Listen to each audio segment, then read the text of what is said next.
Bonsoir à toutes et à tous et bienvenue dans cette nouvelle édition du JT du Life Invader.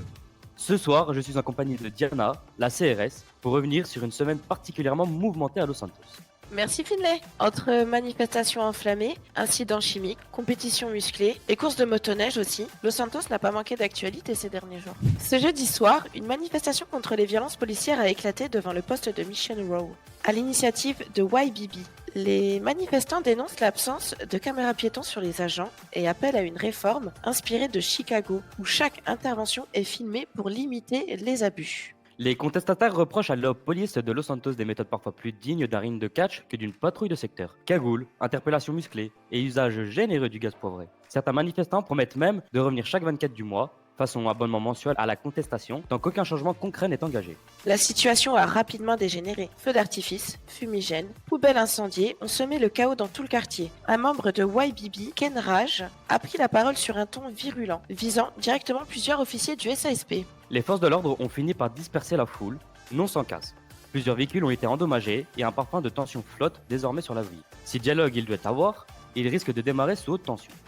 Nouveau sujet, vendredi soir. Un deuxième incident chimique a été détecté sur l'autoroute de Mirror Park, ravivant les inquiétudes en ville. Le SASP a immédiatement établi un large périmètre de sécurité, bloquant totalement la circulation. 2 journalistes présents sur place ont été rapidement interpellés. Une façon pour les autorités, sans doute, de rappeler que la transparence a parfois ses limites. Pendant plus d'une demi-heure, les habitants ont dû se contenter du silence officiel et de leur imagination. Rarement rassurante dans ce genre de cas. En effet, on a vu un convoi du SAMC et du SASP qui s'est ensuite dirigé vers l'hôpital de Roxwood, où une procédure exceptionnelle de décontamination a été déclenchée. Toutes les personnes potentiellement exposées ont été placées sous surveillance rapprochée. Les premiers rapports médicaux font état de brûlures aux yeux, de perte de sang et de difficultés respiratoires.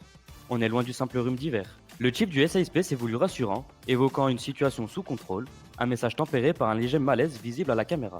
Autrement dit, les analyses continuent et le mystère aussi. Ah écoutez, j'ai peu d'informations, mais tout ce que je peux vous dire, c'est que ne vous inquiétez pas, tout est sous contrôle. Comme vous pouvez le voir derrière moi, il y a un sas de décontamination qui fait son travail, c'est-à-dire qu'il décontamine les agents qui ont été exposés. Il décontamine bien. Oui, mais vous décontaminez les agents, mais pourquoi pas décontaminer les véhicules aussi? Parce que là, les agents ils sont repartis avec leur propre véhicule qui était en contact avec la contamination.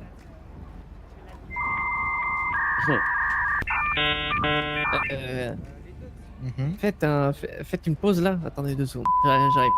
Certaines bandes de San Andreas semblent aujourd'hui chercher des alternatives pacifiques à leurs différends. Le Moderna Fight Club, organisé par la Calle Moderna, mise sur des combats de MMA encadrés avec des règles strictes et arbitres officiels. Dernier affrontement en date, Gâteau des Aztecas contre Zeidi des Southside Dolls. Une affiche qui aurait pu tourner au règlement de compte, mais qui s'est déroulée dans un cadre sportif et spectaculaire.